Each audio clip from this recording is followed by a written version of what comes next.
Is it, Doug, is it 10 o'clock? Yes. Yes. Okay. Well, good morning, everyone. Glad to see you on class day 3.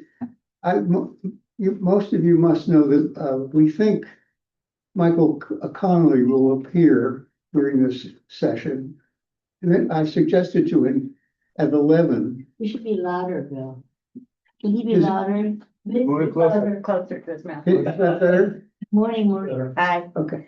Anyhow, we're pretty sure Michael Connelly's going to show up, and probably 11. So I want to do this first part, which I've been wanting to do. He keeps interfering with my class. I mean, he finished with darkness more than night, but I want to conclude that with darkness. And I've noticed in reading Michael Connelly's, listening to all of his books, that he shies away from politics in a way. I suspect that the words Democrat and Republican don't appear in his novels at all. He doesn't. He steers away from that. I mean, he's not afraid of corruption in the police department or in the city of Los Angeles, but he doesn't do much on the national scene. And maybe that's very prudent and proper for him. But it's the same with religion. He doesn't go into denominations. He avoids religious subjects, I think. In the dark sacred night. Interesting enough, that's a phrase from the song. What we love, famous Louis Armstrong. I'm just gonna see if I can do something. That might be better. Yeah. Talk. Now, he might go like this again, but. I'll stand it out. Dark Sacred Night, which is from Thank you. What We Love. He picked that passage from the song as a title for one of his books, interesting enough. Anyhow, but what Michael Connelly does do, rather than that novel I was going to say, has a kind of evangelist in a van, a self-styled evangelist, not in any denomination, has a van that goes through the streets of Los Angeles trying to help lost, runaway children and young drug addicts and so on to convert them to Jesus Christ. And the way the novel begins, I thought sure he was going to end up being the villain and getting these kids in his van and do something horrible to them, but it's a false alarm. That's as far as I know of, that I can think of or remember, that Michael Connelly deals directly with anything religious. But what he does do, and this is of great interest, I think, especially in this book, he deals with what I would call pre-religion. He deals with the issues which create religion in a way, which is, I think, human evil. And so he does that because there are two great issues, I think, in philosophy and religion, namely, does life have any meaning or does it not have any meaning? In other words, does life, the time, history, and individual lives have a essential meaning to them? That they mean something, they're going somewhere. And which is one kind of belief. The other thing is it's all accident, and everything that we see created around us is all results of accident. There's nothing behind it, and that was from the earliest days of humanity right up to the present, an argument that goes on. In other words, what is the meaning of life, and where does it come from? Now, the existentialists, like Sartre, have looked into the abyss, which is what darkness means in Connelly novels, and find that there is no meaning. So it becomes the challenge to the individual to create meaning, because there isn't any meaning. You have to create it yourself. That's rather appealing philosophy in a sense. But the other way is that there is an inherent meaning, and those two things are opposite. And interesting that those two views of life, whether there's design or no design, are in Connelly's two main characters, the two brothers. One, what's his name? Mickey Howard. I'm just kidding. Mickey thinks that there is no meaning. It's all something we use, but it has no essential meaning. He's a very cynical guy. Whereas Harry, as we'll go on, does seem to find some kind of meaning. Now, I think an existentialist reading the book could say that Harry is an existentialist hero because he's out there in the abyss, nothing has any meaning, and he's determined on giving it meaning by, if there's any crime that hasn't been solved, it means there's a crook out there, there's somebody menacing society, and he's going to get them. He's an avenging angel, in a sense, in a world where there really aren't any angels. In other words, he's doing that. That's his vocation. Of course, that implies, and we'll go through these passages. I like this book because it deals with this problem or issue or motif, whatever you want to call it, this theme, more than in any other Harry Bosch novel, the 25. This is the one that deals with that issue directly, although it's always there. It's very much in the Crossing, where he tells Foster, you better tell me the truth, or if you don't, I'm going to get you.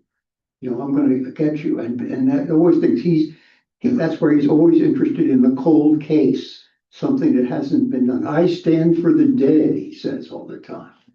If everybody matters, then nobody matters. So he has this kind of universal thing, and he's especially concerned very often with the death of prostitutes, which brings right back to his mother.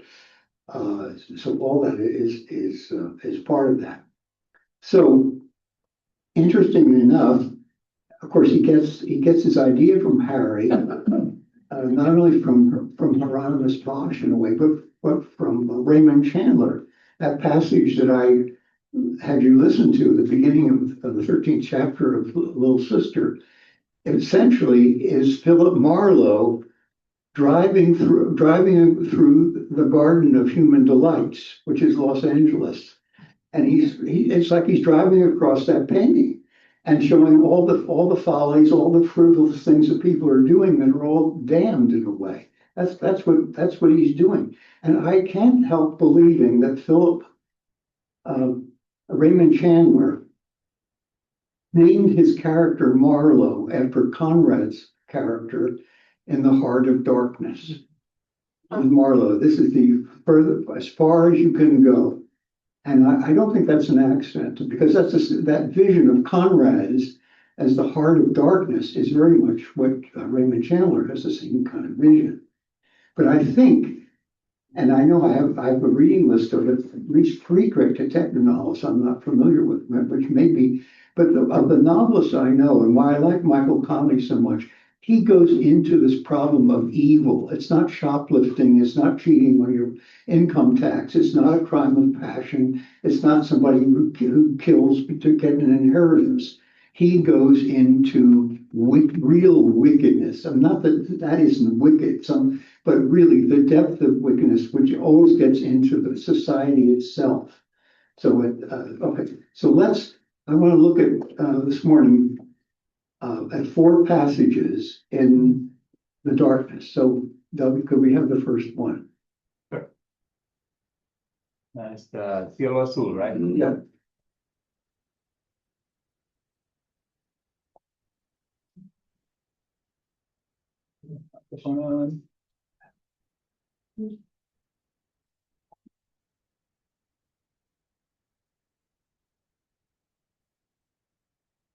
For a name, I guess. Bosch looked embarrassed. Michaela reached over and turned the files back over to read the name. Cielo Azul? She was Spanish. I gave her a Spanish name. It means blue sky, right? Yeah, blue sky. Michaela waited. Nothing. What? Well, I'm not that religious, you know what I mean? He asked. But I sort of figured if nobody down here wanted to claim her, then hopefully, maybe there's somebody up there that will. Bosch shrugged his shoulders and looked away. Michaela could see his face turning red in the upper cheeks. It's hard to find God's hand in what we do, what we see. Bosch just nodded, and they didn't speak about the name again. Michaela lifted the last page of the file marked Cielo Azul and looked at the inside rear flap of the manila folder. It had become his habit over time at the Bureau to jot notes on the back flap, where they wouldn't readily be seen because of the attached file pages. These were notes he made about the investigators who submitted the cases for profiling. Michaela had come to realize that insights about the investigator were sometimes as important as the information in the case file. For it was through the investigator's eyes that Michaela first viewed many aspects of the crimes. His case with Bosch had come up more than 10 years earlier, before he began his more extensive profiling of the investigators as well as the cases. On this file, he had written Bosch's name, and just 4 words beneath it: thorough, smart, MMAA. He looked at the last 2 notations now. It had been part of his routine to use abbreviations and shorthand when making notes that needed to be kept confidential. The last 2 notations were his reading on what motivated Bosch. He'd come to believe that homicide detectives, a breed of cop unto themselves, called upon deep inner emotions and motivations to accept and carry out the always difficult task of their job. They were usually of 2 kinds: those who saw their jobs as a skill or a craft, and those who saw it as a mission in life. 10 years ago, he put Bosch into the latter class. He was a man on a mission. This motivation in detectives could then be broken down even further as to what gave them this sense of purpose or mission. To some, it was seen as almost a game. They had some inner shortage that caused them to need to prove they were better, smarter, and more cunning than their quarry. Their lives were a constant cycle of validating themselves by, in effect, invalidating the killers they sought by putting them behind bars.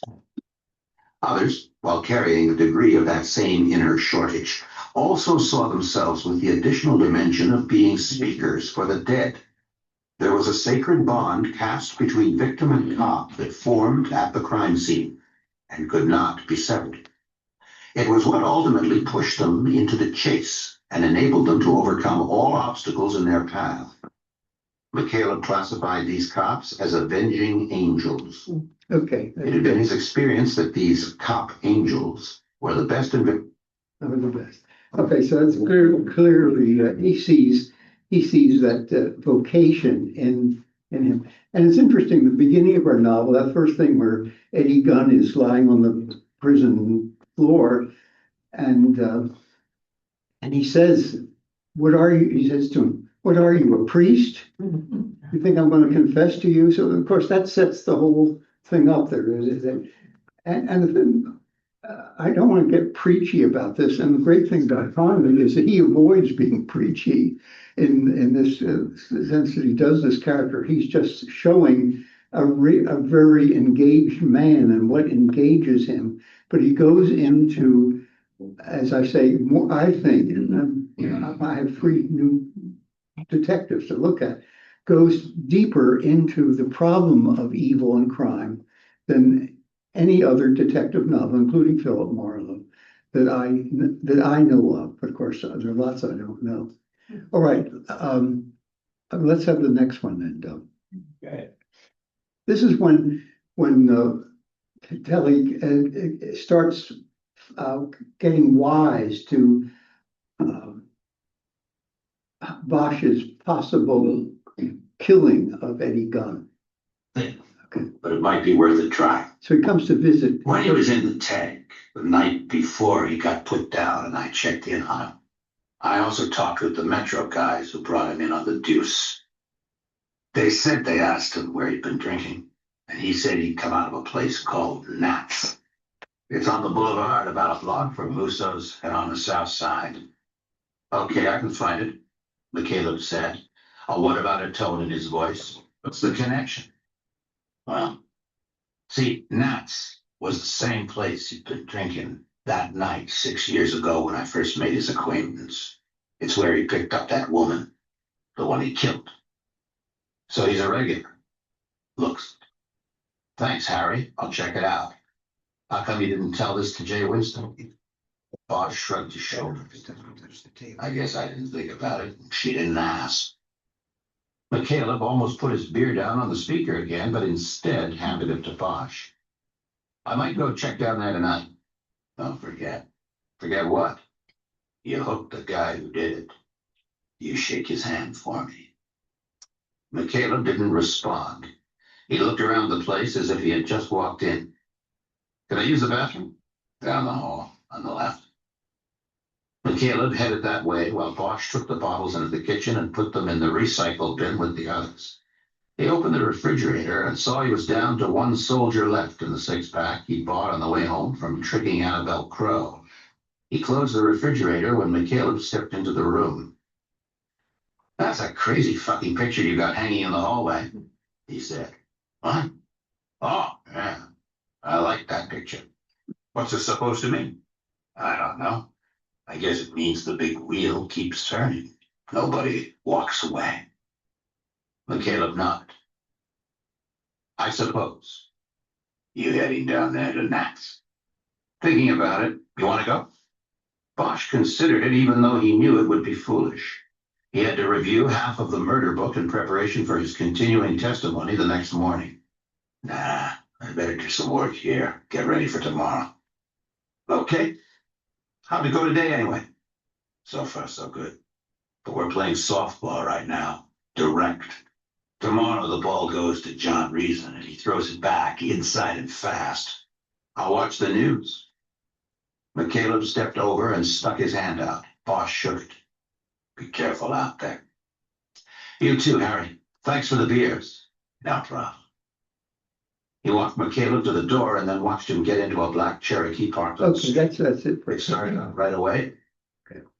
All right, now the next one, down near the end of the book, and I want to see how you interpret this, is, what do you see it? Next one. This is near at the end after everything's happened. This one. The coda to the book. Is that where he says, I won't be your friend anymore? The sky from 3 different locations on the valley floor. Bosch came out and handed him a beer. No glass, right? No glass. They looked out into the night and drank their beers silently for a little while. McCaleb thought about how he should say what he wanted to say. He was still working on it. The last thing they were doing before I left was hooking up to Pharaoh's car, he said after some time. Bosch nodded. What about the book? They finished with it? Yeah, they're done. Is it a mess? They always leave things a mess. Probably. I haven't been inside. I'll worry about it tomorrow. Bosch nodded. McCaleb took a long draw on his beer and put the bottle down on the railing. He had taken too much. It backed up in his throat and burned his sinuses. Okay? Bosch asked. Yeah, fine. He wiped his mouth with the back of his hand. Harry, I came up to tell you I'm not going to be your friend anymore. Bosch started to laugh, but then stopped. What? McCaleb looked at him. Bosch's eyes were still piercing in the darkness. They caught a speck of reflected light from somewhere, and McCaleb could see the 2 pinpoints holding on him. You should have hung around a little longer this morning while Jay interviewed DeFaro. I didn't have the time. She asked him about the Lincoln, and he said it was his undercover car. He said he used it on jobs when he didn't want there to be any chance of a trace. It has stolen plates on it, and the registration's phony. Makes sense, a guy like that having a car for the wet work. You don't get it, do you? Bosch had finished his beer. He was leaning with his elbows on the railing. He was peeling the label off the bottle and dropping the little pieces into the darkness below. No, I don't get it, Terry. Why don't you tell me what you're talking about? McCaleb picked up his beer, but then put it back down without drinking any more. His real car, the one he used every day, is a Mercedes 430 CLK. That was the one he caught the ticket for parking at the post office when he sent the money order. Okay, the guy had two cars, his secret car and his show car. What does it mean? It means you knew something you shouldn't have known. What are you talking about? Knew what? Last night I asked you why you came onto my boat. You said you saw Tefero's Lincoln and knew there was something wrong. How did you know that Lincoln was his? Bosch was silent for a long moment. He looked out into the night and nodded. I saved your life, he said. I saved yours. I said we were even. Leave it at that, Terry. McCaleb shook his head.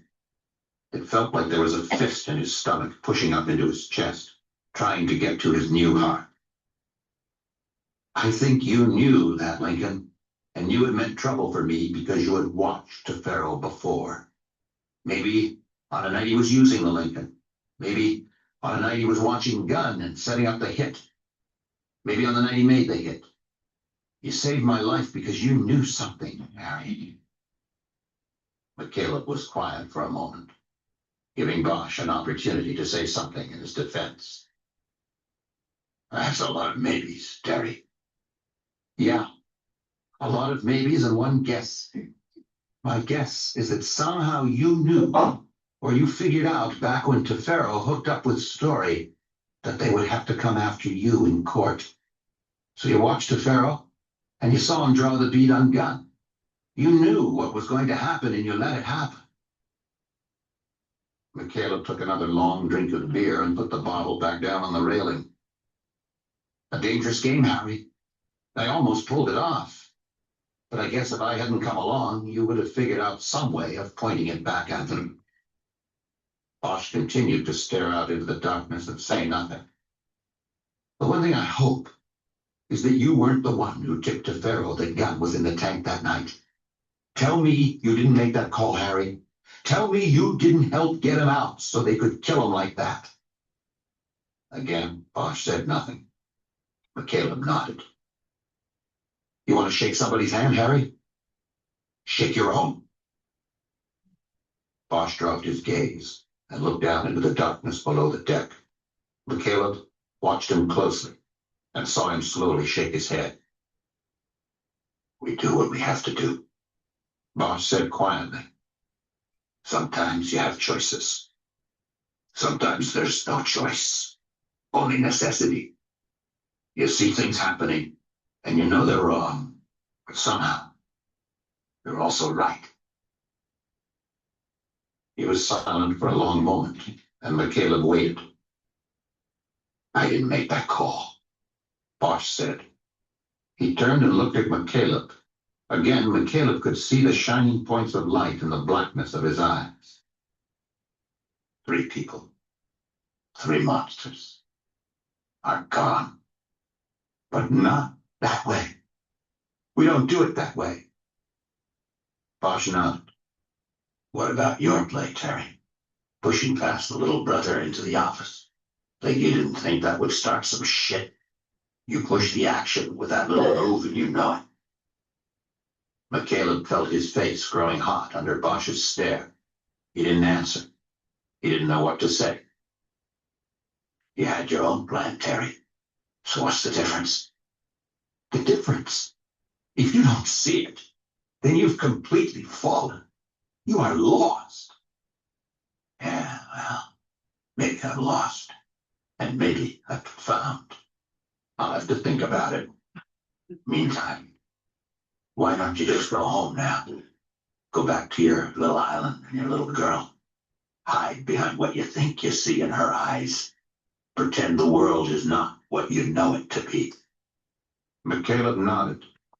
He'd said what he wanted to say. He stepped away from the railing, leaving his beer, and walked toward the door to the house. But Bosch hit him with more words as he entered the house. You think naming her after a girl nobody cared about or loved can make up for that lost girl? Well, you're wrong, man. Just go home and keep dreaming. McCaleb hesitated in the doorway and looked back. Goodbye, Harry. Yeah. Goodbye. McCaleb walked through the house.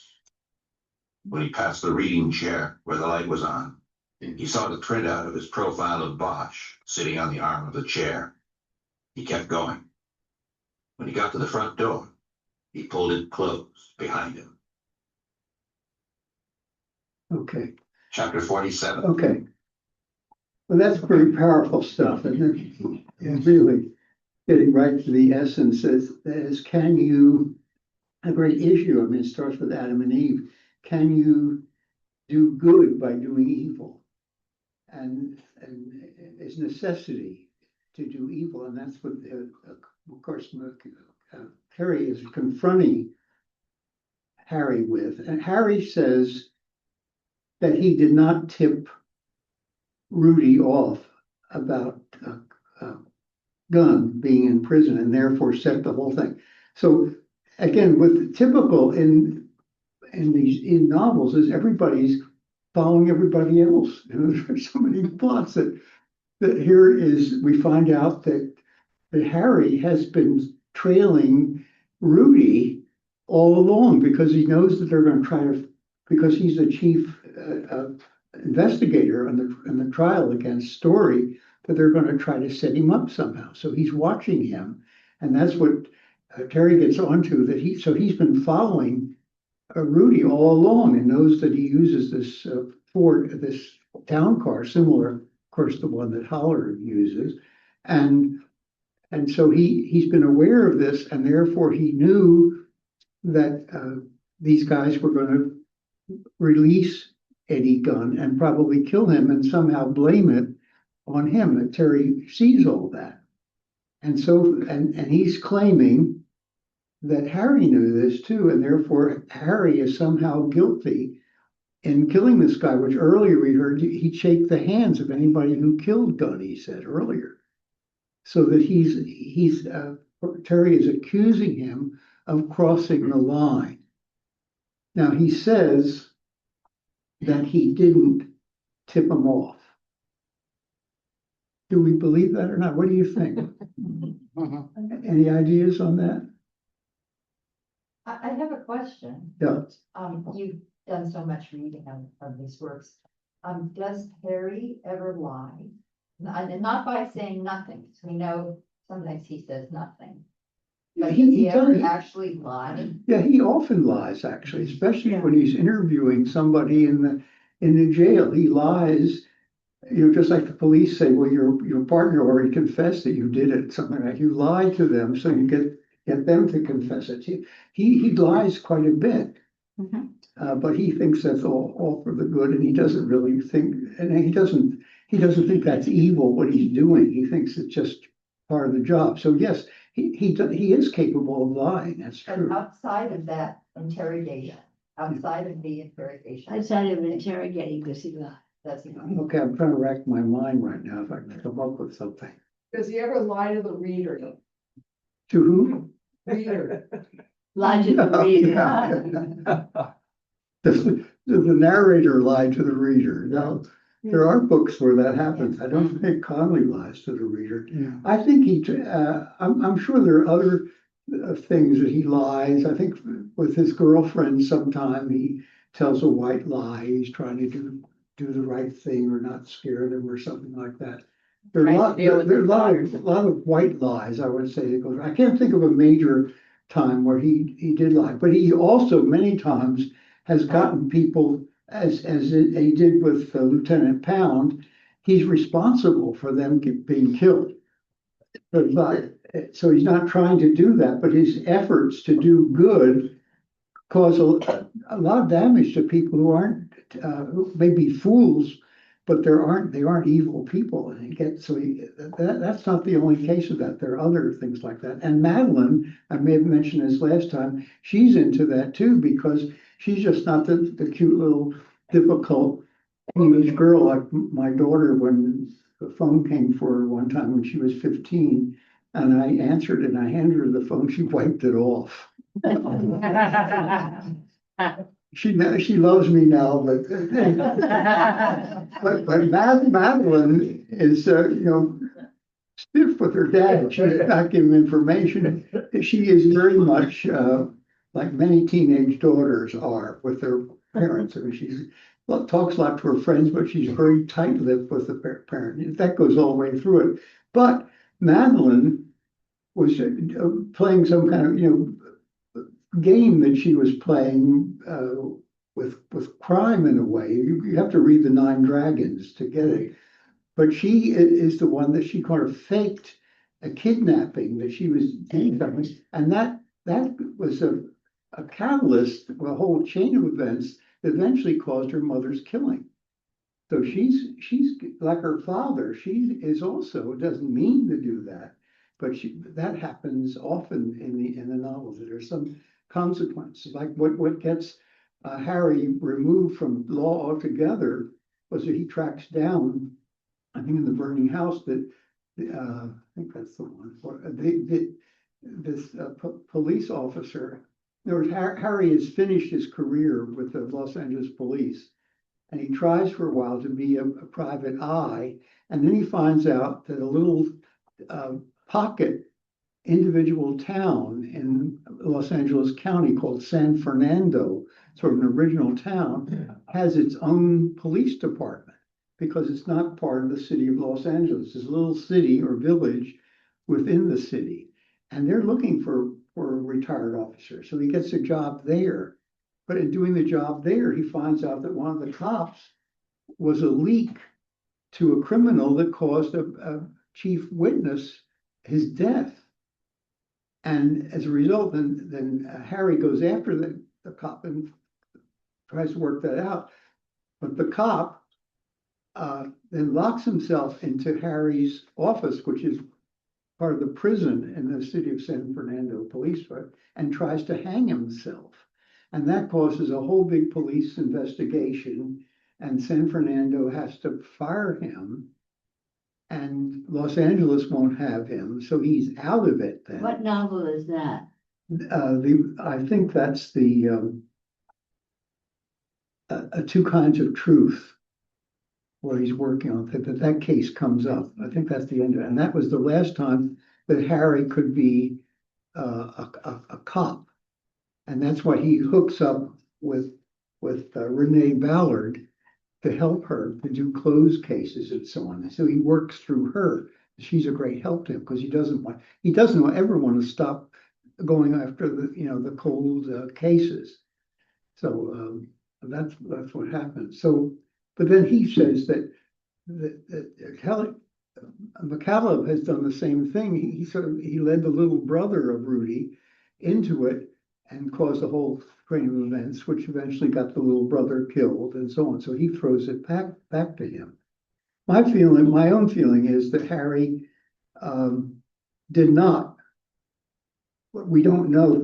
We don't have another candidate actually who tipped Rudy off about a gun being in the prison.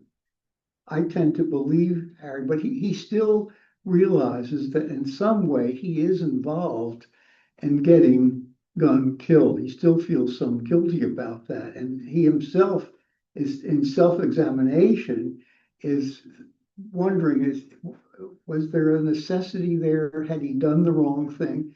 In other words, he's having a crisis of conscience, a self-evaluation of was McCallum's charge against him, did it have any truth to it? And I think that's what he's saying, is you have to look at, he's weighing it. Was there a necessity there? And so on. But I think that I like this this character so much. This is why I think he's concerned with the problem of evil in life and how we deal with it. It's not easy. It's not easy at all, and I admire that. So, I want to say about something relevant to that, which is the next novel, but I want to save it for the next class. So let's have the next reading there.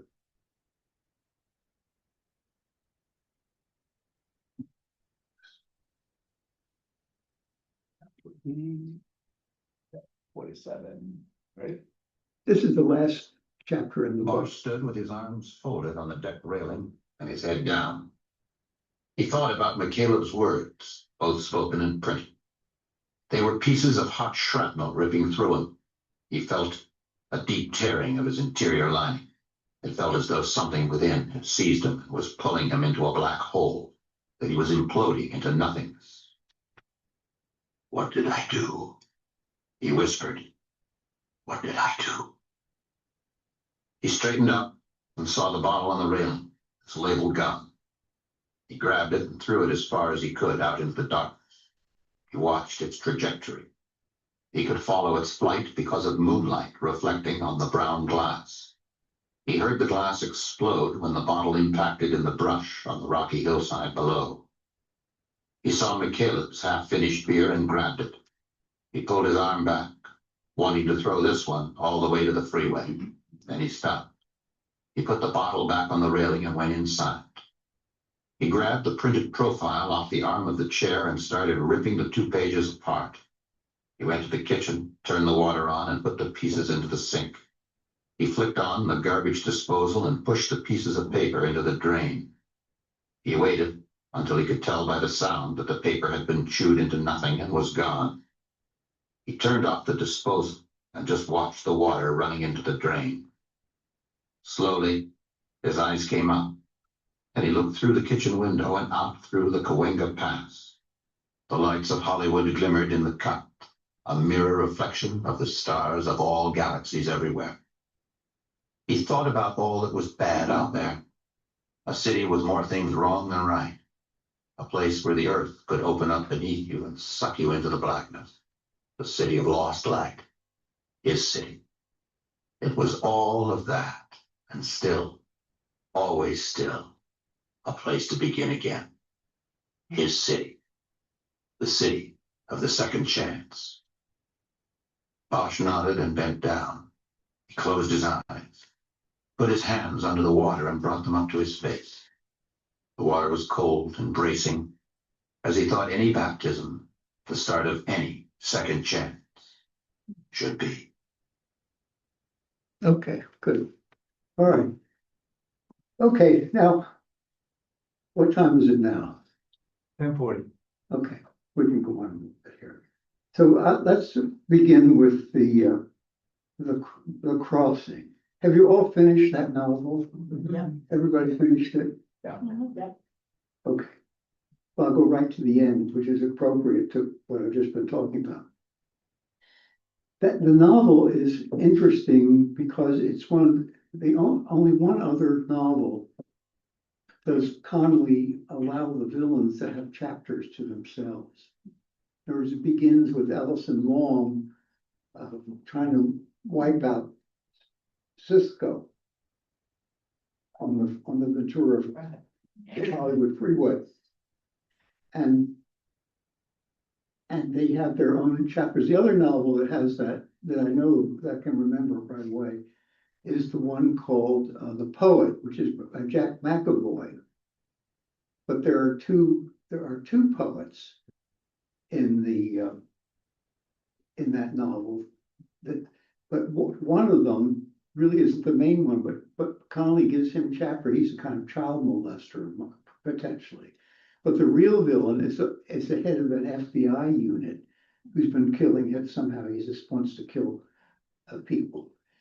But the false poet has lines to himself, which is somewhat interesting. That's an early novel, and Connelly may have been trying to do that. But you remember at the end of the crossing, Ellis who I believe is wicked, is evil incarnate.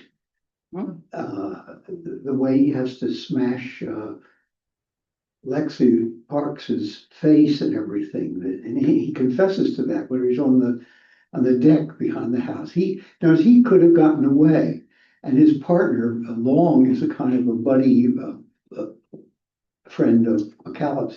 He's not too bright, but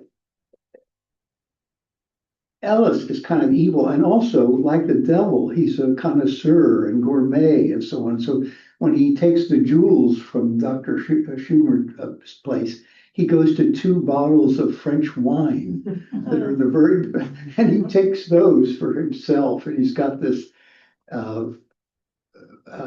Shangri-La, this magic land that he believes he's going to go to, and end up on the beach drinking Mai Tais like the killer in Body Heat. Remember her at the end that she tricks William Hurt? What's that actress's name? I forget.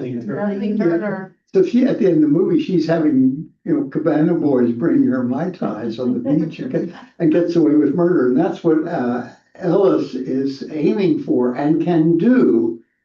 But you remember, why does he come back on the deck? Why would he's escaped the police? They can't fall. He's got a, perfect crime. He's got money.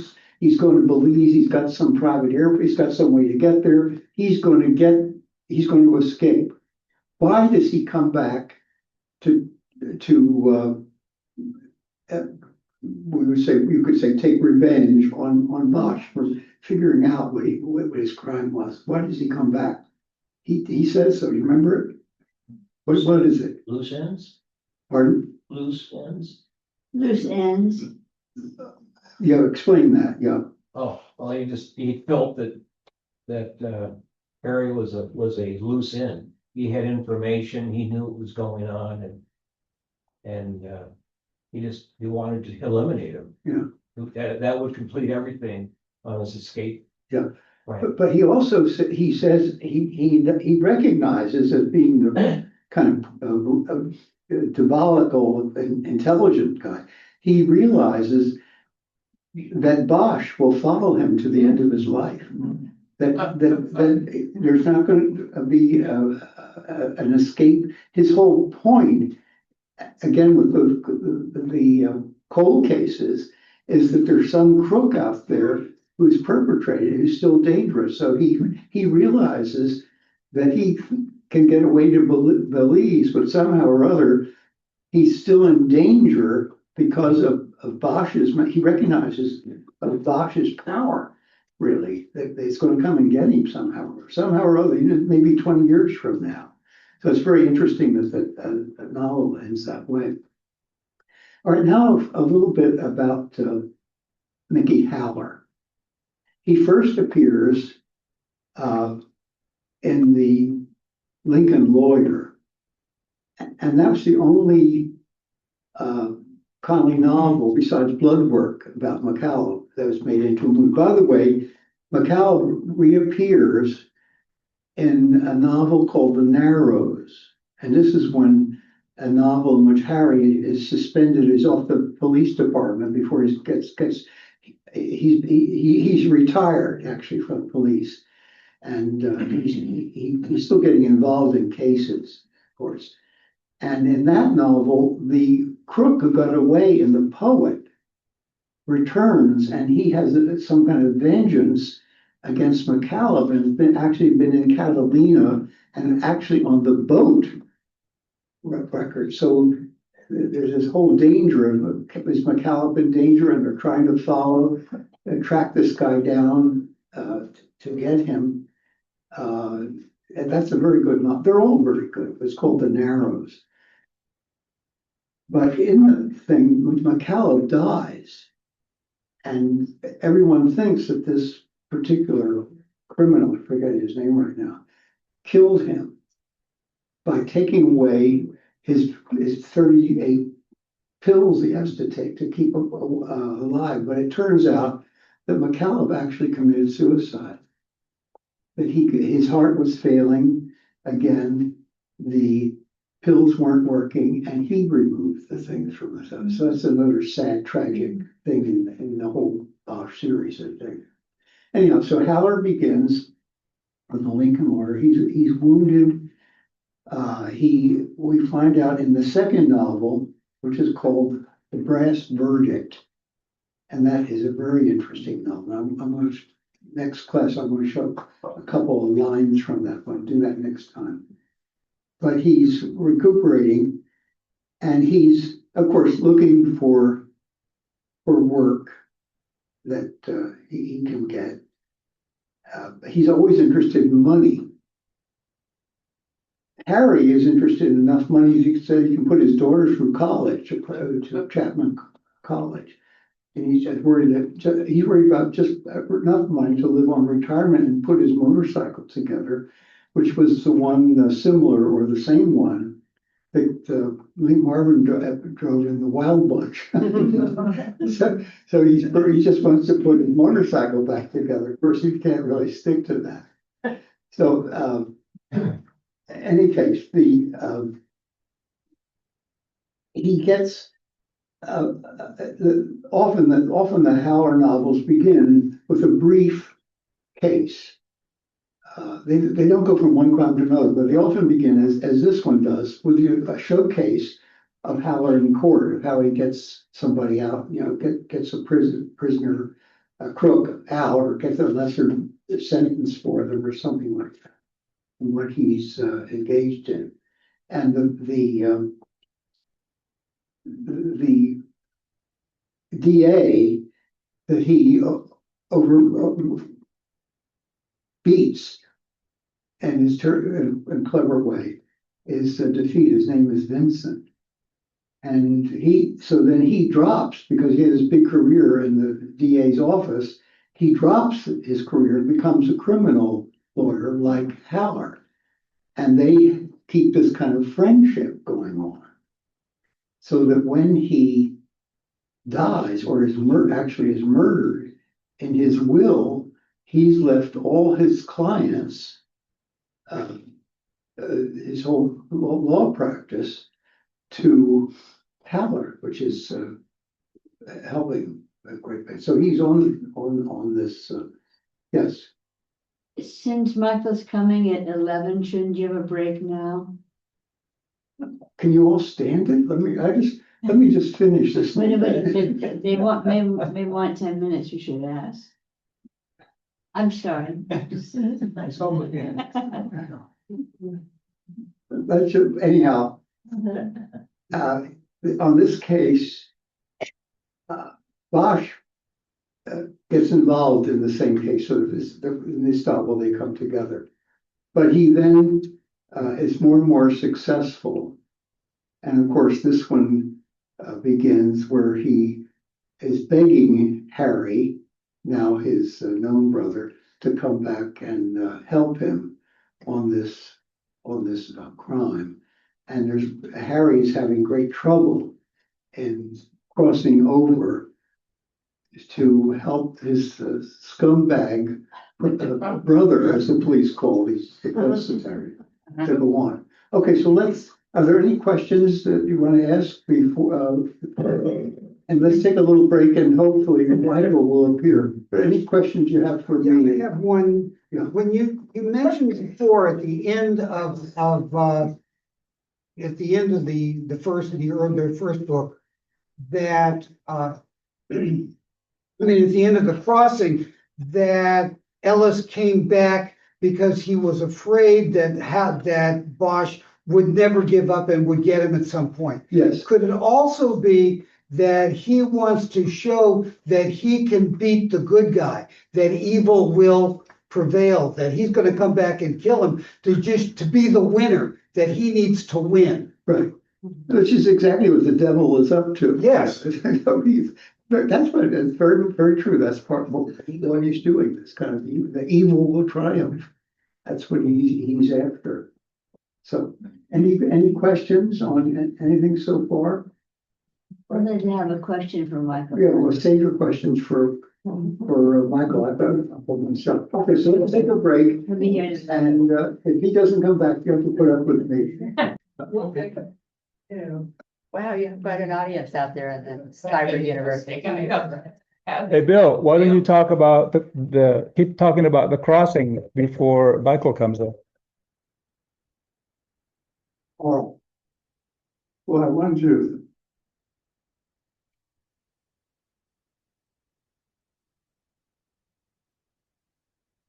I'm sort of stunned at the moment.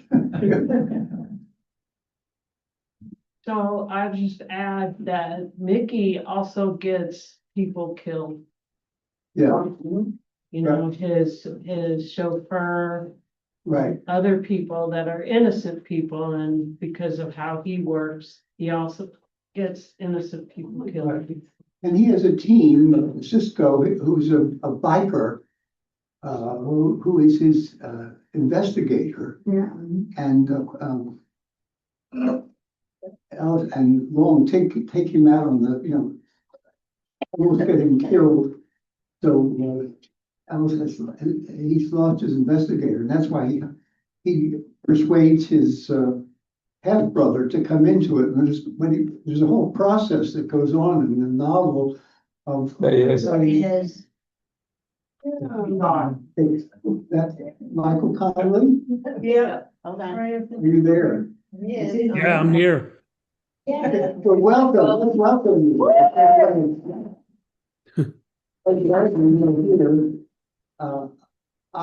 I'd like to begin. I have one question for you to begin. Okay. Is, in the press verdict, Haller becomes aware that Bosch is his half brother in the beautiful ending of that novel. And I'm wondering, and as you read that passage, it seems that Bosch is already aware that Haller Sr. is his father. But I'm confused. I'm trying to find where earlier, is there a novel earlier in which, when does Bosch exactly become aware that Haller Sr. is his father? Okay, it looks like I had this master plan, but I didn't.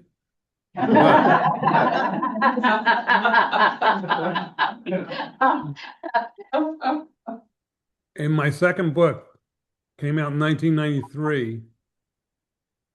It's called The Black Ice. Bosch is driving to Mexico, and it's a long drive. And so during the long drive, because of the events in the book, we go into his mind, and he has his memory of the one time he met his father. And it goes into like his investigation. He came back from the Vietnam War, never knew who his father was, and he tried to find out. And in that, it's like a 3-page passage in that book. He recalls figuring out his dad was this famous defense attorney named Mickey Haller. This would be Mickey Haller Sr. And he goes to his house, and because he wants to meet him and just say, "Hey, I made it through. No thanks to you." And a little kid answers the door. So he knows he has a little half brother. And that kid is never named, but he meets his father, and it turns out his father's dying of cancer, and he was gone in a few months after that meeting. And so it was the one and only time Bosch met his father. And then, oh, sorry, I'm getting a call here. Let me turn this off. Well, thank you for that. I'm sorry. So many years later, in the 2000s, so more than 10 years later, I'm writing the Lincoln Lawyer book. And when I first started writing the first Lincoln Lawyer book, it was so opposite of what I'd been doing. I've been writing about FBI agents and the LAPD detective. I was writing about people on that side of the justice system. And I'd always been intrigued by someone on the other side, because when I was a journalist, I covered a lot of trials. So I knew a lot of defense attorneys. Plus, water seeks its own level. A writer will go for whatever is easiest. And I happened to have a college roommate who was a defense attorney. So when I got the idea of this guy who worked out of his car, I went to my college roommate and said, "Can I just be a fly on the wall and watch you work on and off for?" And I did that for about 5 years before I wrote The Lincoln Lawyer. But I thought it'd be a one-time book because it was so different from what I became known for and what I'd been doing. But in the course of writing The Lincoln Lawyer, I ended up really liking the character. And so I started thinking, how could I connect him to the rest of the world that I've been writing about? And I remembered that 3-page passage where a little kid answered the door when Bosch, as a 19-year-old, knocked on it. And so I said, okay, that can be the Lincoln Lawyer.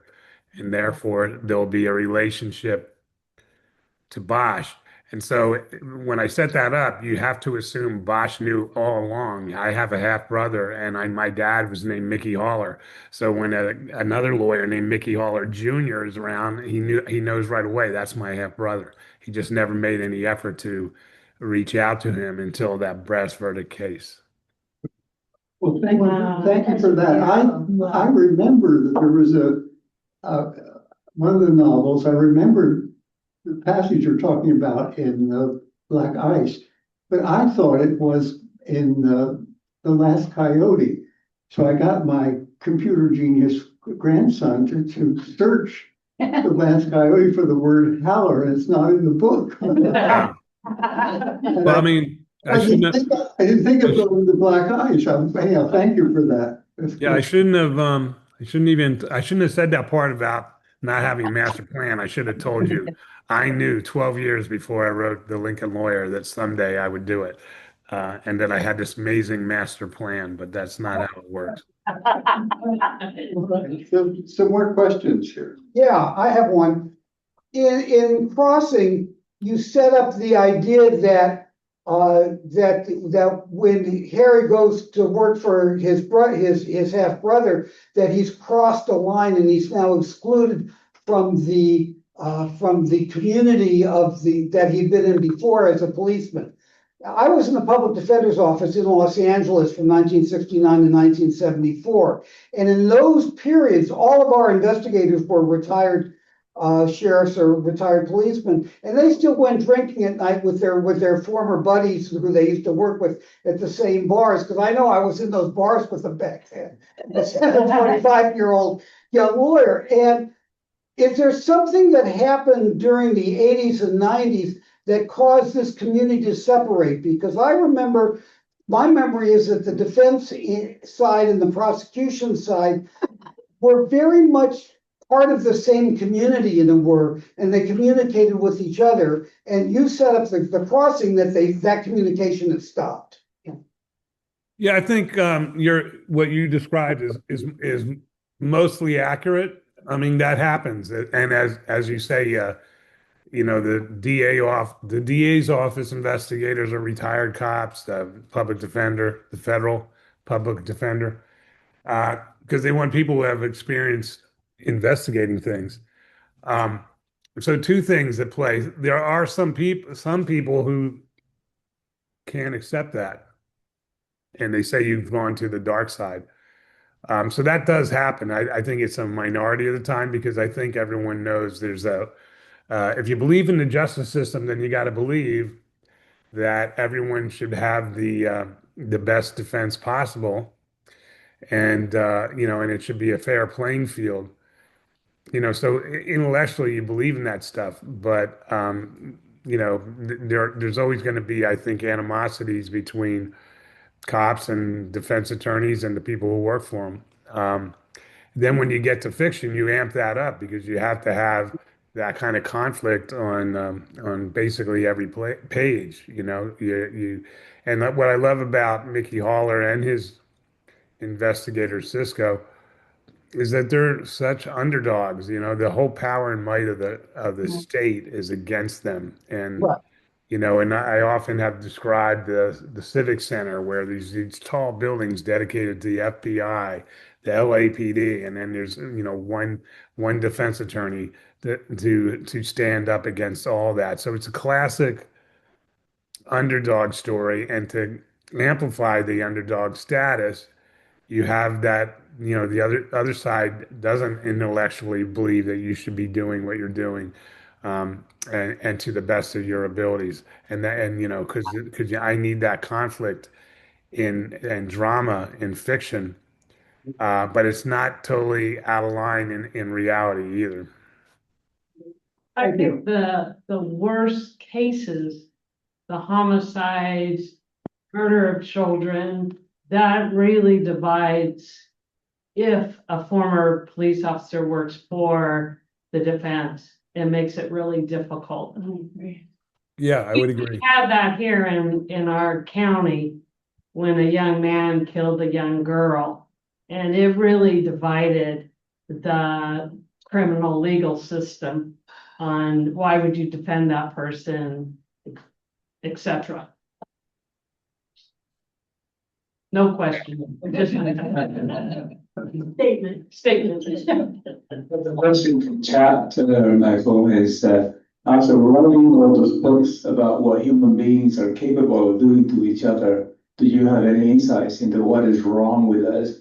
Why do people do these things, and why do they want to do these things?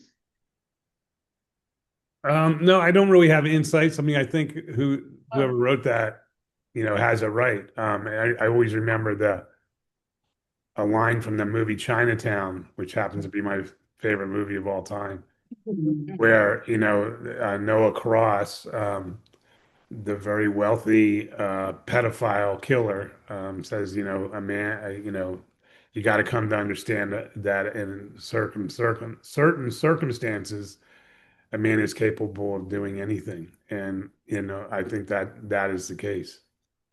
So maybe we haven't evolved as far as we thought we have, from the days of being cavemen and stuff. I have a question. Last week, my husband and I watched the Wonderland Murders, your 4-part series, and we don't understand and would like to know what you are feeling when you're interviewing, because we got to see you a lot. You're on stage, a lot of it. But what are you feeling when you're interviewing a person like Thorson or any of the other sleazy people? Well, I'm mostly fascinated. I sit in a room. This is my writing room, and this is where I am most of the time. And so I kind of live through other lives. Some of them are fictional, but I do like doing true crime podcasts. And what I try to do, in my podcast, I'm the boss. I'm in charge. It's my vision, even though it's an oral thing. And so I really accentuate the investigators. I think I talked about this a couple weeks ago with you guys, but that's the thing that has fascinated me to no end, and for decades now.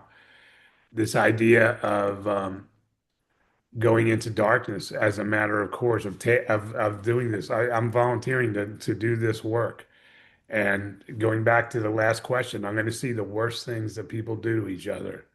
And I'm going to try to figure it out. I'm going to try to restore order to a moment of grave disorder. You're Harry Bosch. Yeah, I mean that is that's the essential construct of what I do, and it's always been fascinating to me. And so when I get a chance to jump out of fiction and tell it through the eyes of real detectives and hear their real voices, I love that. I mean, in a way, it's research from my books, but it's also something where I'm trying to,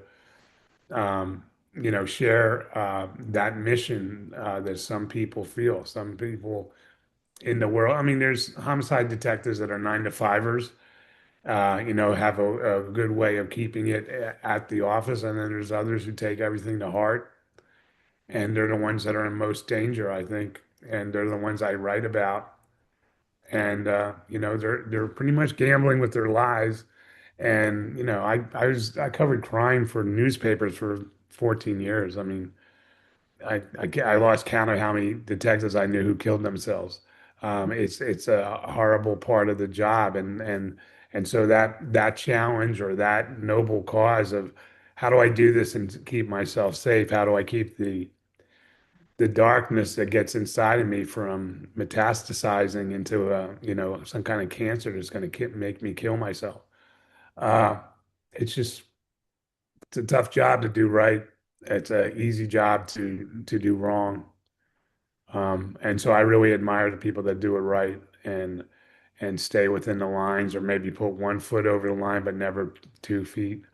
Um, I think that's Harry Bosch. A guy will go up to the line, put 1 foot over, but he won't take the other one over. Um, I'm just rambling here, but I'm very lucky that I've been able to write about Bosch over 30 years, and so I knew early on when I was having some success that it wasn't every time I wrote a Harry Bosch book, I didn't have to worry. This might be the last one. They might not want any more. I kind of had this confidence that people were going to ride with me and I would be able to write more Harry Bosch down the line. And that gave me the freedom to make him make some serious mistakes. When I just tuned in, I sounded like you were talking about Harry getting people killed or something like that. And that has happened, and but it's not done lightly. And when I do that, I know that he's going to he's bottoming out in this book, but in the next book, he's going to redeem himself. And that was that freedom as a writer, being able to know there will be a next book, no doubt about it, gives me the freedom to write within the book I'm writing at the moment, to do what I have to do with that character and to explore all sides of him, including the times where he's fallen from grace and let things happen that he shouldn't have and that he'll pay for in terms of personal internal guilt and darkness, that he gets a chance to redeem in later books. So that kind of freedom has just been amazing to me. Well learned. Can I ask a question about your writing process? I'm curious whether you have, when you start a book, have you already figured out the entire storyline and then you're just kind of filling in the gaps, or do you have a premise and you just let it evolve as you're writing and figure it out as you go? I have two things. I don't outline my books. I put very, excuse me, I put very little down on paper, like when I'm researching.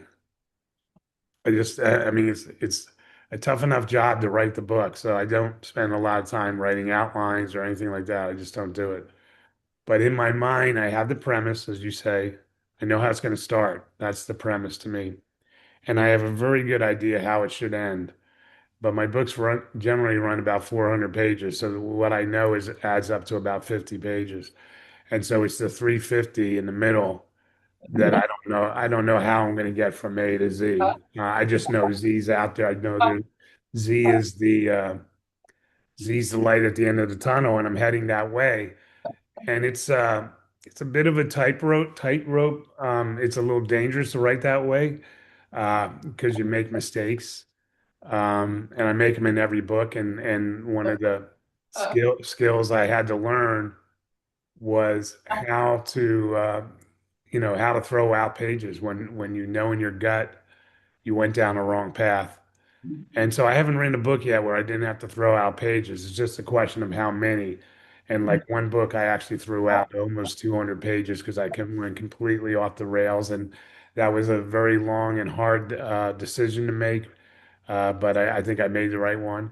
And but most of the times it's a lot less. It's like a chapter here or there, or 5 pages here. I got to get rid of these and go back in another direction. But it's also extremely fulfilling when it just comes out of your head and goes onto the screen, onto the blank page, and you haven't been looking at an outline, because an outline is a boss. And I try not to have a boss. I just try to see what happens each day. And, a majority of the times good things happen. Sometimes they're not. And the next day I'll figure that out and cut out the pages. Um, I'm, all writers like have bromides from other writers that keep in their heads. And, I probably have five that are really important to me. And one of them came from Ernest Hemingway, and he said, uh, if you outline your books, you'll know just where they're going, and so will your reader. And I think there's some truth in that. I think there's some truth in that. And so I have this feeling that if I don't know where this book is going, how's the reader going to know? So that's kind of how I've operated. I have a question over here. Go ahead. Yeah, through the pages that you pull out, have any of them ever developed into other books? Yeah, kind of that big one that I had to throw out, I think was 190 pages. Wow. I wanted to write, I had a good friend who got a heart transplant, and he had a terrible time with survivor's guilt and knowing that a young girl died so he could live. Um, and he didn't have any family or anything, so I was kind of his guy or his sponsor or his family. Like when he came out of the operation, I was the one who said, "Welcome back." And so I spent a lot of time with him. And of course, writers take what is in front of them. So I wanted to write about it. And he was not an investigator or anything like that. He was an engineer, actually. And and I have a brother who's in the scientific community, and I've always been fascinated how he thinks.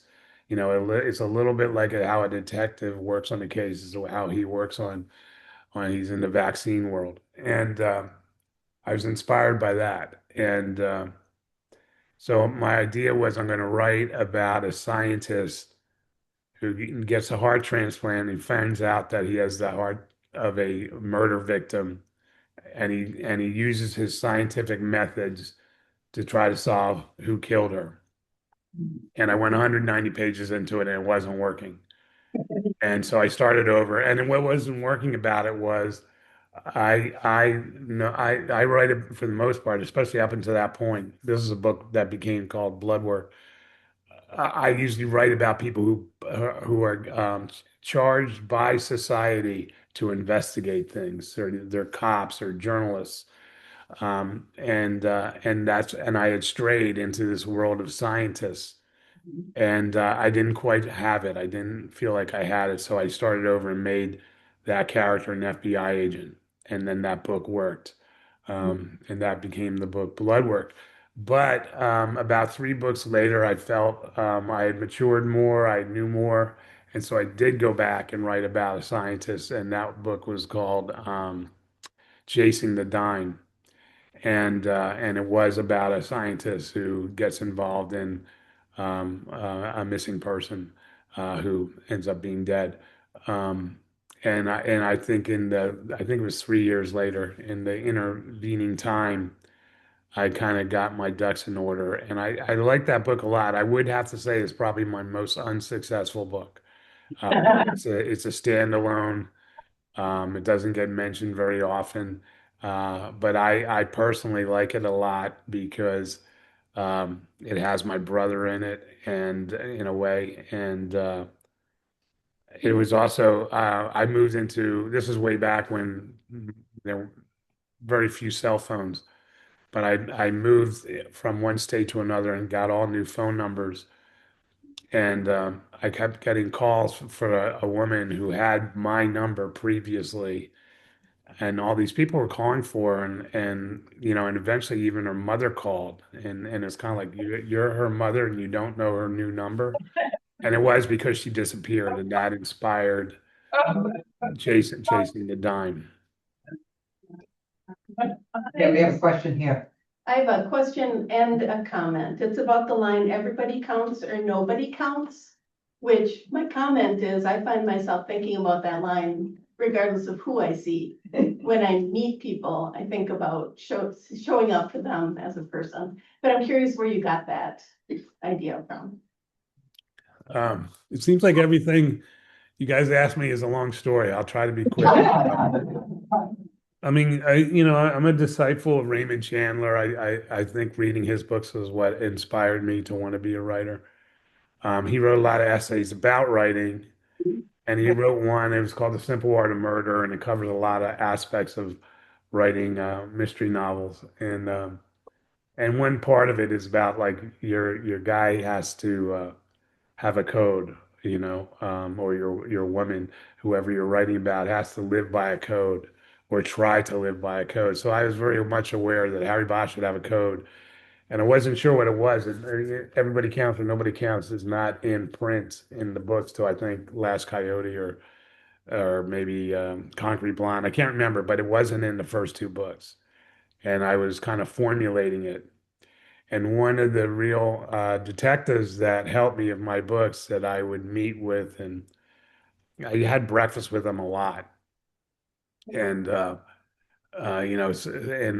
hit them up for everything, like from procedure to how do you go into the darkness, all that kind of stuff. And when I get to know a person in that world better, I can get into deeper questions. And so and I known that it's that question that we've already talked about here about the darkness and how do you keep it from getting inside of you. And I've known detectives who are little league coaches, and I know detectives who are involved in dog rescues and animal rescues and horse therapy and all kinds of stuff. So I know they all find stuff. Not they don't all. Some people fall. Some people end up not going the distance and killing themselves. But this one guy particularly, I say he had a long history in the LAPD of being a street cop and a uniform cop before he became a detective, and that can really make you cynical when you're chasing. They call it chasing the radio. You have no time to like check in on people and say how are you doing. You just go from call to call to call, and usually it's a bad person at every call. Something's gone wrong at every call, and I just think that that's a quick way for premature burnout. Premature, with Joseph Wambaugh used to call it premature cynicism.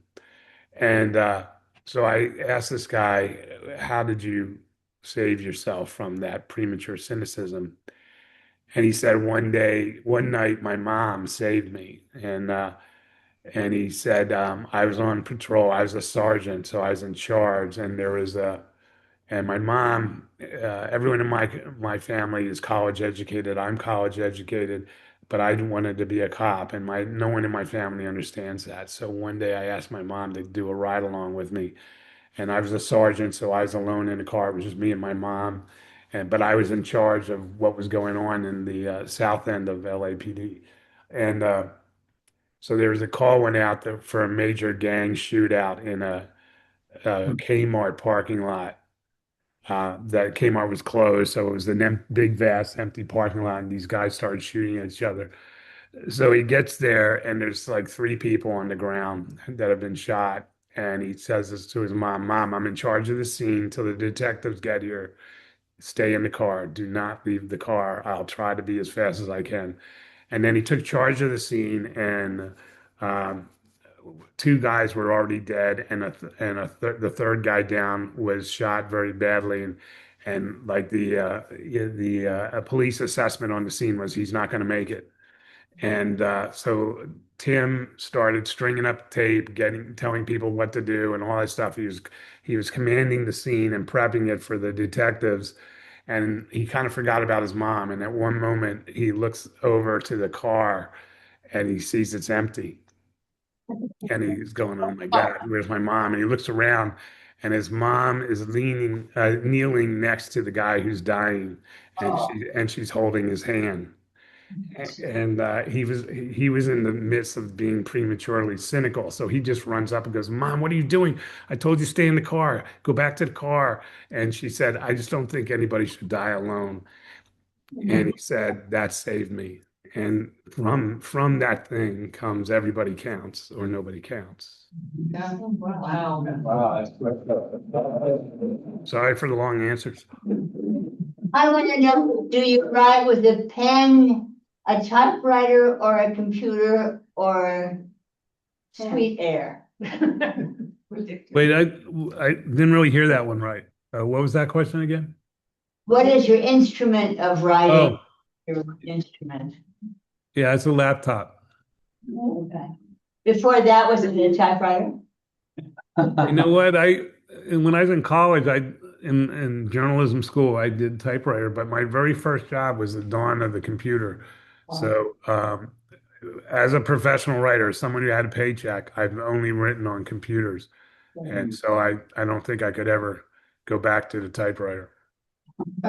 Here's a question over here. There's a question on the chat. Sorry. Okay. With the big, just a quick question. I'm looking at our series with about 2 years between these. I'm struck by the amount of friction Harry gets from the administration and the presence of corrupt cops. Is this how it is in the real world, or is it exaggerated? Probably exaggerated. Again, I try to be as accurate as I can be, but the priority is drama and momentum, and then accuracy after that. And so to build drama and momentum, you got to have conflict. And you want to have conflict on all different levels. It's not good enough just to say Harry Bosch has to solve a murder and there's a bad guy out there. He's got to fight his way to even get out of the police department. And that can be because of bureaucracy, could be about stupid people in charge, and it can be about corrupt people. So I think all that's are needed ingredients. And so if I exaggerate that, I exaggerate it. But I do think it's out there, it happens. And and to me, it's more like corruption of the soul, not necessarily like people are taking money, and that does happen, especially in certain areas of the law, like drugs and stuff like that. You have a tendency to have more of that kind of corruption, but it's like kind of the moral corruption that I think is actually a worse thing, and I think probably happens more often. Question here. My question relates to that. You have said you have a small group of people in the department that you meet with, you talk with, consult with and all that. And given the negative way you write about a great deal of what goes on, do they tell people that they're working with you?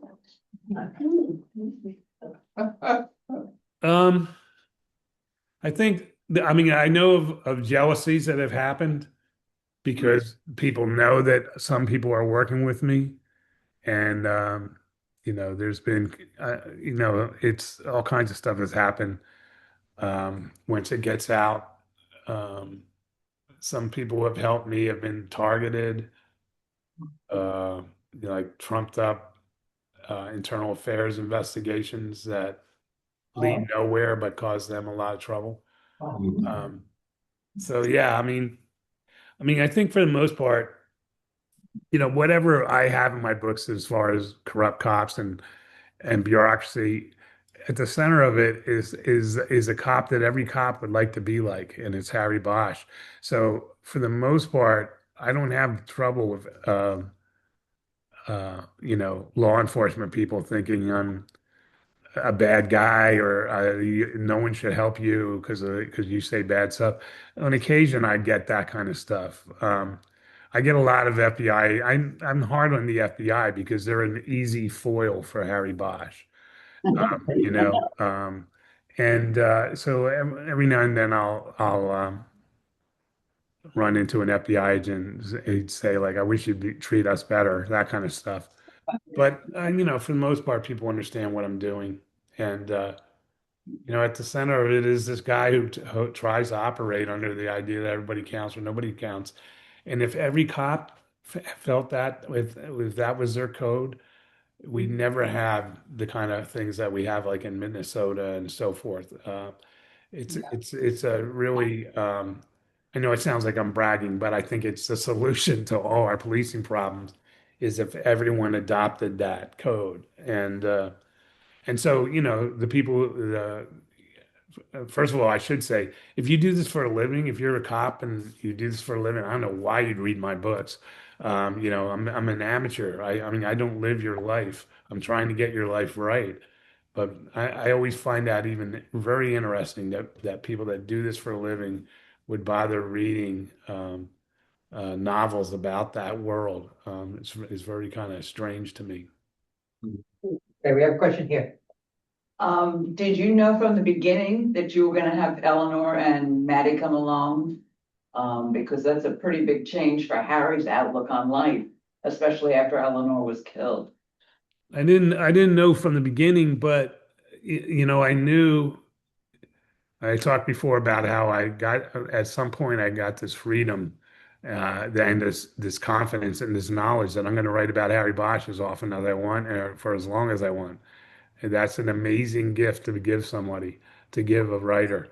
But I also knew instinctively to protect that and to evolve that, I needed some significant pivots. Harry couldn't be static from book to book to book. He had to change.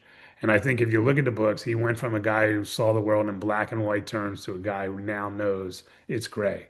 And that's a slower evolution, but there are different times where I had to make what I call a huge pivot.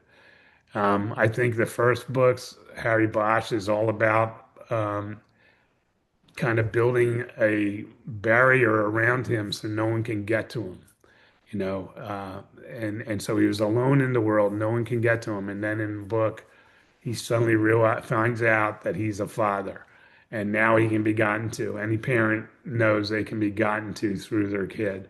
And so that is a huge character pivot, and it was a needed thing to sustain me and to sustain that character. And then a few books later, people get mad at me because I killed Eleanor, but it was not without a deep and a lot of thought. A lot of thought went into that. But what I needed was a big pivot, and that pivot was Bosch had to raise his kid, and what couldn't be, the child of a divorce that's being raised by the ex-wife over there in Las Vegas. That had to be a significant change that put Maddie in Harry's house, and that would again sustain the series. The next pivot was when he quit being a cop and was out there on he didn't have the power and might of the state with him anymore. So these things are done with a lot of thought, a lot of planning, because they're super important. There's no way I could have. I don't even know how many Bosch books I've written because he's in some in small ways and big others. But basically, he's the guy I've been writing about for going on 35 years. And there's no way I could have done that without some significant changes along the way, significant pivots. There's Bill, you have a question? Yes, I wonder with your new character and the book coming out next month is Sheriff Stillwell. That's his name, right? Yeah. What is besides Catalina being an interesting place, you seem to have a lot of knowledge of it. Are you a yachtsman, a fisherman, or really? Yachtsman. Did you have a connection with Catalina at all? Besides loving it somewhere. I hope never to be called a yachtsman. I grew up with boats. I grew up in Florida, South Florida, and we always had boats and fishing and all that kind of stuff. But I haven't done it in years. The draw to me about Catalina is I found out that there's one detective on the whole island, and that detective has to work all cases except for homicide. There's a homicide, you got to bring in the homicide investigators from the mainland. But anyway, that's true. That's the setup out there, one detective. And that just really appealed to me on a bunch of levels. One is an island. It's a confined place, not that big. Like I like to say, a small island, big crime.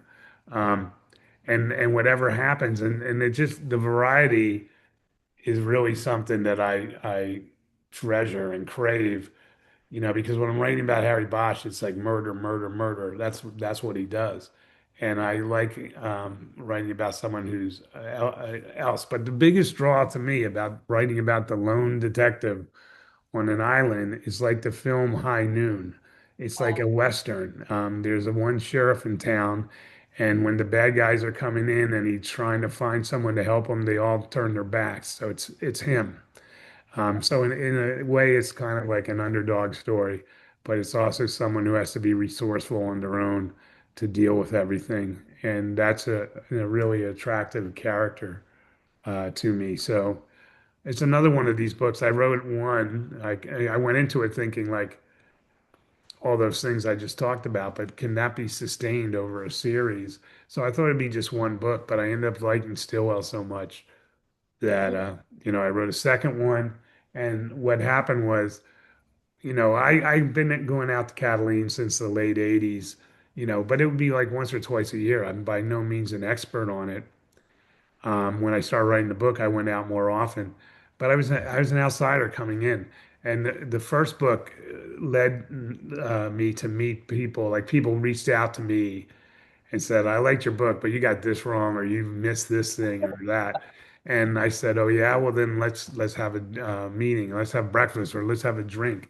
And so I ended up getting much more information and intel about how the island works and so the book coming out in a month, I think, is much better book because it really has some.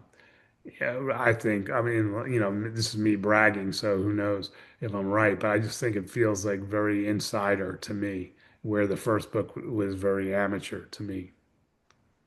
You have a question here. Harry Bosch is a big jazz fan. Are you? Yeah, I am now. A couple things. I think characters should have a kind of a musical code. Is a way of saying something about a character, how what they listen to. So when I was first writing, I didn't grow up liking jazz. It was played in my house all the time. My dad loved jazz, and so I had to reject him, and so I went down the road of rock and roll and blues and things like that.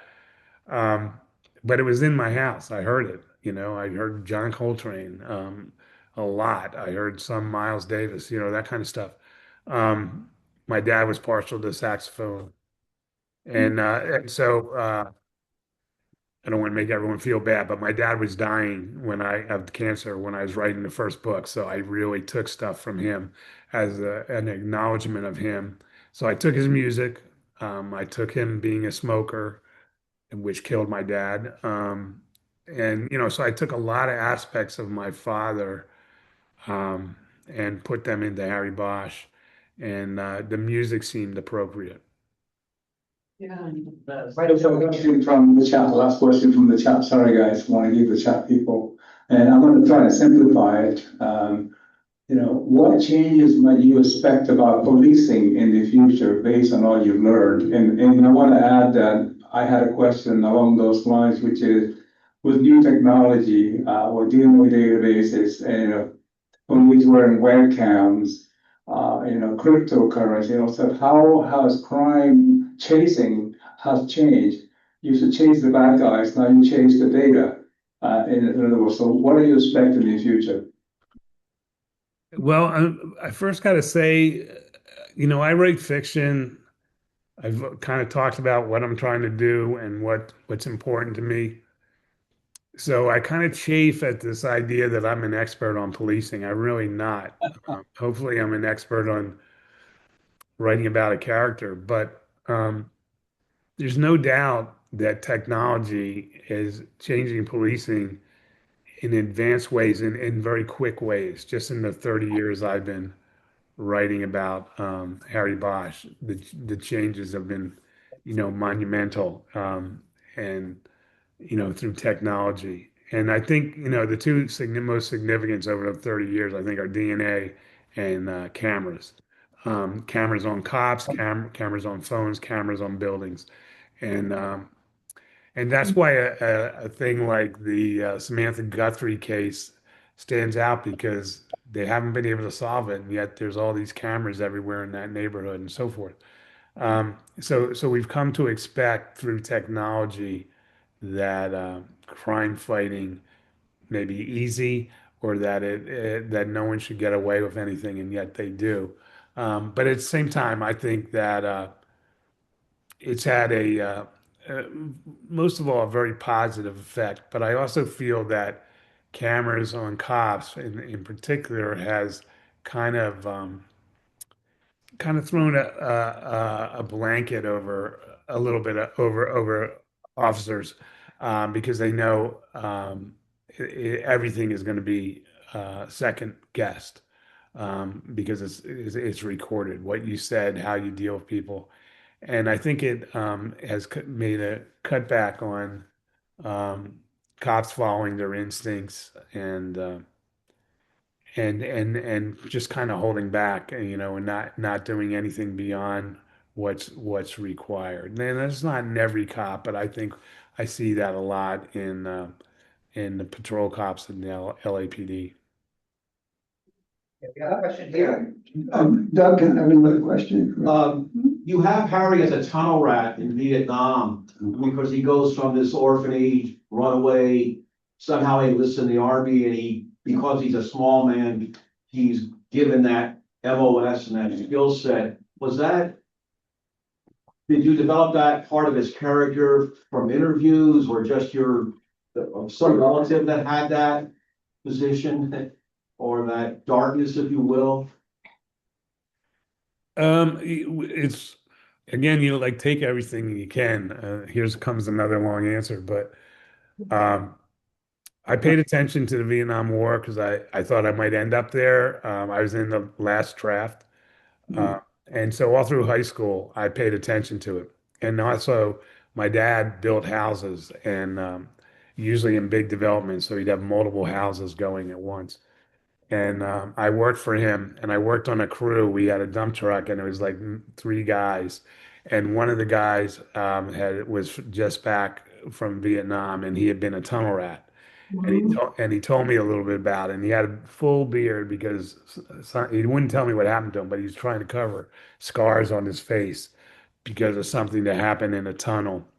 And by not telling me, it made it all the more scary and intriguing to me. So I paid attention to it. And a book came out about a year after the Vietnam War was over, just about tunnel rats. And it's a scary book. It's as scary as anything Stephen King's ever written. And it just stayed with me. 60 Minutes once did a whole segment on tunnel rats. So tunnel rats were something I was familiar with. I've even had dreams of like nightmares of being in a tunnel and stuff like that. And that was just stuff I carried forward. And then I got this job. I was working as a journalist in Florida, and I got an offer to come to the LA Times to cover crime. And it's like, who wouldn't take that job? And so the day I started was a Tuesday after Labor Day weekend, and the big story was these a big bank heist in which the thieves tunneled under the bank and then up into the safe deposit vault and spent the 3-day weekend in there popping open safe deposit boxes and stealing their contents, and then going back into the tunnel and getting away. And that was one of the first stories I was involved in when I came to Los Angeles. And so it was like I felt like, I don't know, the gods are watching over me or something, because I immediately realized what I was going to write a book about. And it was going to be a case like this, and it's going to be the detective's going to be a tunnel rat, and and it's going to tie in all that. It's very ephemeral what it was, but I knew my first day on the job. I was already writing fiction at night. I had written 2 books that were learning processes, and I was about to start. I was thinking about what will my third effort be, and it was handed to me on the day I started work at the LA Times. You mentioned that, your great admiration for Raymond Chandler and Hemingway, and I know that you and Hemingway share a birthday, and that's very interesting. My mother has the same birthday. And but what I think you said at the beginning, maybe 5 authors that you really admired. What are the other 2 or 3? No, it was like quotes from, there's a lot of that I admire, but I mean, quotes about writing, like I forget, I'm sorry, I do a lot of talks, I guess, because I don't know what I said last time. I mean, Hemingway did the if you outline your books, you'll know where they're going, so will your reader. Um, Kurt Vonnegut, uh, I think he crystallized what writing is about when he was asked what's the best advice you can give a writer, and he said, make sure on every page everybody wants something, even if it's a glass of water. And that's how you delineate character, by what they want, what they need, and how they go about getting it. And the way he does it in a cryptic way is pretty significant. That's a really good quote. Another one was I don't have them at the ready, but one that's really important to me. I'm trying to remember the name of the writer. He wrote like books like Clockers, and anyway, he writes about crime, but he's a very literary writer. I'll think of his name as we go here. But so I read an interview with him, and they more or less insulted him in the Q&A by saying, "Why does a writer of your talent and gifts waste your time on writing a murder mystery?" And his answer was perfect. His answer said, "Because when you circle around a murder long enough, you get to know a city." And I think that is beautiful and very inspiring to me. And I hope, as I write stories about a homicide detective, I'm really writing about a city. And he circles around a murder. Harry Bosch circles around a murder, but hopefully he's helping the reader get to know a city. In your short stories, one, I think it's called Mulholland Drive, that gets off to a really bang. I thought, and I don't know why you stopped that. I thought that was going to be a great novel, but you stopped it as a short story. Do you remember what I'm talking about? Yeah, I mean, short stories are tough. I think they're harder to write than a novel. To write a really good one. But in my field, which is crime fiction, I never come up and think like, oh, I'm going to write a short story. I'm always reacting like people are requesting short stories. It's a fundraising thing. Like the Mystery Writers of America puts out an anthology of short stories from various writers every year. I've been asked to do that multiple times. So my short stories are usually assignments, which I think kind of hurts them in the first place. And a Mulholland Dive was an assignment. It was originally in a collection called it L.A. Noir, and I wanted to be part of that because it was all stories about L.A. and my ego dictated I should be in it. So so I wrote that story, Mulholland Dive, and it was something I had been playing around with. It could have been a novel, but I went, maybe it was a mistake to write it as a short story. It's probably my best short story, actually, but that's not saying much because I think short stories are very hard. And yeah. We have perhaps one last question. Go ahead. Since you've put a lot of things on film now, I have a three-part question. What do you like and not like about your stories going on television? And will you do more? So that's two. What's the third? It's not like. Like and not like, and will you do more? Oh, well, I'll go backwards. I'm always open. It's all depends on who does it, and whether you can trust them. I now have a lot of experience. I've been making TV now for 12 years. And so I know a lot of people now in the industry. So I think Hopefully there'll be more stuff to come.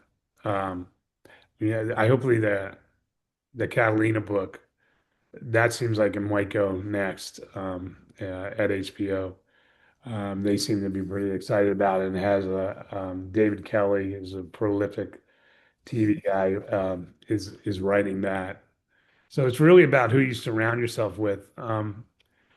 What I don't like about the adaptation or the transfer from a book to the screen is how you lose a lot of character because you can't go inside their heads like you can in a novel. I always have the component of inner thought, what Harry is thinking, what Mickey's thinking, what he's explaining, all that stuff I love doing as a writer. And it goes out the window when you have to write a script. You can never write in a script what someone's thinking because it doesn't matter. You can't translate that to the screen.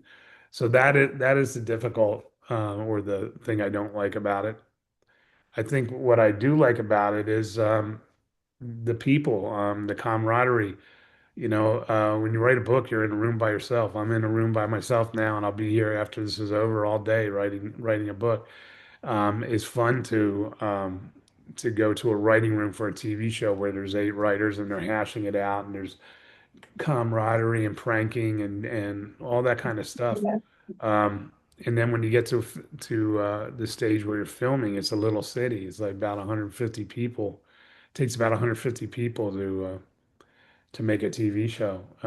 And that's really kind of cool. And it dictates, fulfills my ego in a huge way. I'm like the mayor of that little city, and that is fun. And I can call my own hours. I don't have to be there 12 hours a day. I mean, it's arduous work. I get to go for an hour or 2 hours or 3 hours. I go for as long as I want, and that is a lot of fun, to tell you the truth. Last question, are you a big fan of In-N-Out? I certainly am. I'm sorry, a big fan of what? In-N-Out. In-N-Out. The pizza place. Oh, the In-N-Out hamburgers? Yeah. Yeah, there's one about 7 minutes from my house, so they don't know me by name yet, but they will. Bill, thank you very, very much. This is the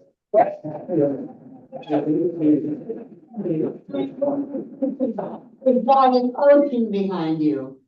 What? No.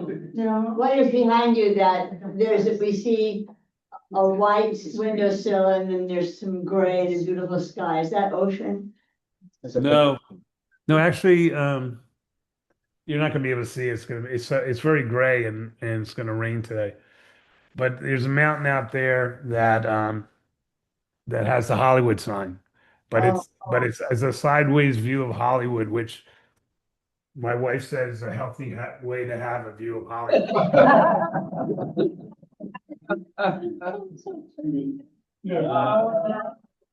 The Hollywood sign's over there. And this is Kirk Gibson World Series home run. Well, once again, thank you very much. You've been very generous, and we've all benefited from it. So thank you. All right, good luck with the. You got one more class, right? Yes. Sorry, I won't be there. I'm going to be on a plane to New York while you guys are doing your last class. So good luck, and thank you for Professor Park. Thanks for doing this, and thank you to all you for reading the books. Thank you very much. Thank you. Thank